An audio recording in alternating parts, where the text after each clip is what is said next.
अस्सलाम वालेकुम everyone, this is Phantom from DC world Pakistan. उम्मीद है आप सब लोग खैरियत से होंगे। तो आज हम अपनी सीरीज़ को कंटिन्यू करेंगे the history of F-16 with Pakistan air force.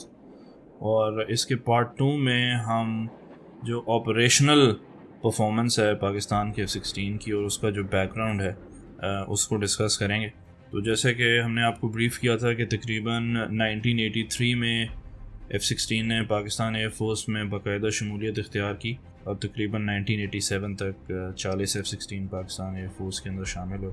और जैसे ही F-16 आए तो फ़ौरन ही इनकी डिप्लॉयमेंट भी शुरू हो गई। जैसे कि अफ़गानिस्तान में सोवियत यूनियन ने हमला किया हुआ था और वो उस पर काबिज़ होना चाहता था, तो जो हमारा बॉर्डर था वो अफ़गानिस्तान और पाकिस्तान के दरमियान, उस पर काफ़ी एक्टिविटी थी और अक्सर अफ़गान और सोवियत एयरफोर्स के जहाज़ जो है बॉर्डर के ऊपर इनकर्जन्स करते थे।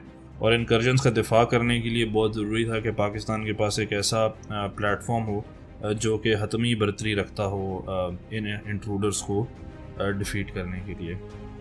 तो जनाब इस सिलसिले में तकरीबन 1986 से लेके 1988 के दरमियान पाकिस्तान एयरफोर्स ने तकरीबन 10 अफ़गानी एयरक्राफ्ट को निशाना बनाया और इनमें से 4 Su-22 जहाज़ थे। इनमें से तकरीबन 3 ट्रांसपोर्ट जहाज़ थे और इसमें एक Su-25 बॉम्बर भी था और चंद एक हेलीकॉप्टर भी इसके अंदर शामिल थे। तो ज़्यादातर एयरक्राफ्ट जो ये निशाना बने वो शॉर्ट रेंज AIM-9 मिसाइल्स का निशाना बने। तो इस सिलसिले के अंदर जो है बड़ी अक्सर इनकर्जन्स होती रहती थी और इनकर्जन्स को डिफ़ीट करने के लिए या उन जहाज़ों को वापस अफ़गानिस्तान भेजने के लिए पाकिस्तान मेनली F-16 और F-6 तैयारों का इस्तेमाल करता था। और F-16 के पास डेफिनेटली एक एडवांटेज ये था कि F-16 के पास बेहतर रेडार था, बेहतर इंजन था, हर तरह से बेहतर परफॉर्मेंस थी और F-6s जो हैं इन एयरक्राफ्ट को सप्लीमेंट करते थे। F-6 जैसा कि आपको मालूम है एक चाइनीज़ एयरक्राफ्ट है और इसके ऊपर भी शॉर्ट रेंज मिसाइल्स AIM-9s हमने इंटीग्रेट कर दिए थे अमेरिकन। तो ये एक कॉम्बिनेशन टीम थी जिसने 1986 से 88 के दरमियान सोवियत अफ़गान वॉर में पाकिस्तान का जो पाक अफ़गान बॉर्डर है उनकी सरहद का दिफा किया।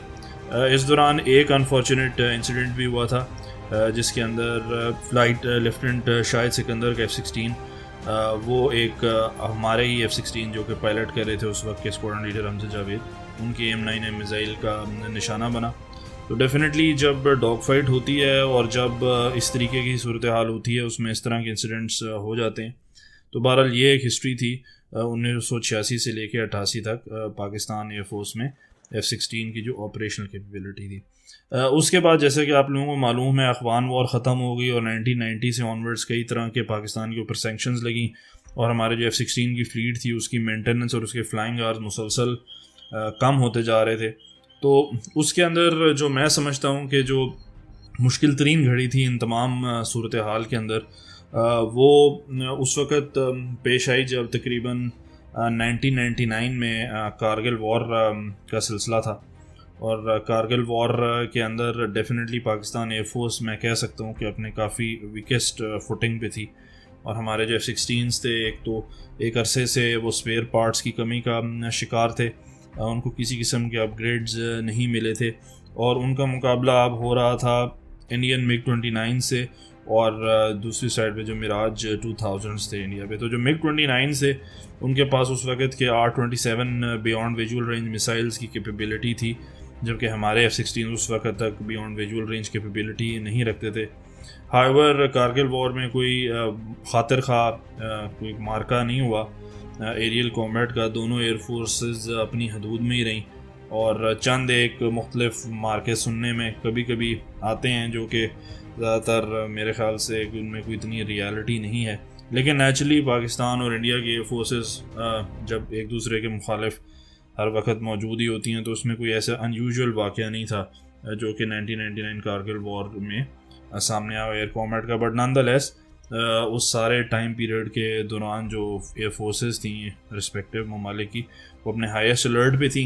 इंडिया ने उस इवेंट में एक्टिवली अपनी एयर फोर्स को यूज़ किया, हमने इतनी एक्टिवली अपनी एयर फोर्स को यूज़ उस मार्के में नहीं किया। उसके बाद जब वॉर ऑन टेरर होती है तो वॉर ऑन टेरर में पूरी पाकिस्तान एयरफोर्स का ही बड़ा अहम किरदार रहा।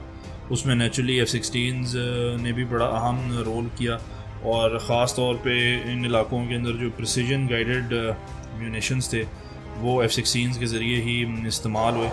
और इन्हीं एक्टिविटीज़ को देखते हुए, इसी परफॉर्मेंस को देखते हुए ही पाकिस्तानी गवर्नमेंट ने US गवर्नमेंट को कन्विंस किया कि पाकिस्तान को मज़ीद F-16 फराहम किए जाएँ, और जो मौजूदा F-16 है पाकिस्तान की सर्विस में उनको भी अपग्रेड किया जाए। तो इसी सिलसिले में फिर एक पूरा प्रोग्राम चला जिसको हम एक और वीडियो में एड्रेस करेंगे कि किस तरीके से पाकिस्तान ने यूनाइटेड स्टेट्स से डील की और किस तरीके से हमने ब्लॉक 52 हासिल की, और जो हमारे मौजूदा F-16 उनको किस तरीके से अपग्रेड किया और अब वो किस लेवल पे ऑपरेट कर रहे हैं। तो इसके बाद जो सबसे बड़ा वाक़या पेश आया वो फिर आप लोगों के सामने ही है कि जब ऑपरेशन स्विफ्ट रिटॉर्ट हुआ, उसके ऊपर हम काफ़ी डिटेल्ड वीडियो बना चुके हैं। इंडिया ने बालाकोट में एक अपेरेंट सर्जिकल स्ट्राइक की, और उसके जवाब में पाकिस्तान एयरफोर्स ने जब जवाबी कार्रवाई की तो उसके जो रिज़ल्ट्स थे उसको काफ़ी डिटेल में हम डिस्कस कर चुके हैं। लेकिन इसमें एक बड़ी क्लियर बात है कि जो बर्तरी पाकिस्तान एयरफोर्स के पास मौजूदा सूरत हाल में हासिल है AMRAAM 120C के होने की वजह से, और जो R77 है उसके दरमियान जब मवाजना किया जाता है तो AMRAAM को खातिर खा एडवांटेज है, रेंज में भी, डिटेक्शन में भी और किल जोन में भी। तो इसीलिए जो इंडियन एयरफोर्स है, अब वो पहले कहती थी कि जी एक SU-30 को गिराने के लिए 2 F-16 चाहिए, अब वो कहते हैं कि जनाब एक F-16 को गिराने के लिए 2 SU-30 चाहिए, और अब वो रफ़ेल का बड़ी बेताबी से इंतज़ार कर रहे हैं। और रफ़ेल और F-16 जो ब्लॉक 52 हैं उनका भी हम किसी टाइम पे मुवाजना करेंगे, और उसके अंदर जो एक नेचुरली खातिर खा एज है वो मीटी और बियॉन्ड विजुअल रेंज है जब इंडिया हासिल करेगा और उसको जब डिप्लॉय करेगा तो वो उनको एक एज होगा। लेकिन उसको भी डिफीट करने के लिए हमारे पास JF-17 में PL-15 मिज़ाइल की शमूलियत भी कुछ ज़्यादा दूर नहीं है, तो वो खैर एक और डिबेट में शामिल हो जाएगी। तो जनाब ये थी हिस्ट्री F-16 की पाकिस्तान एयरफोर्स में। उम्मीद है आप लोग इस सीरीज़ को एंजॉय कर रहे होंगे।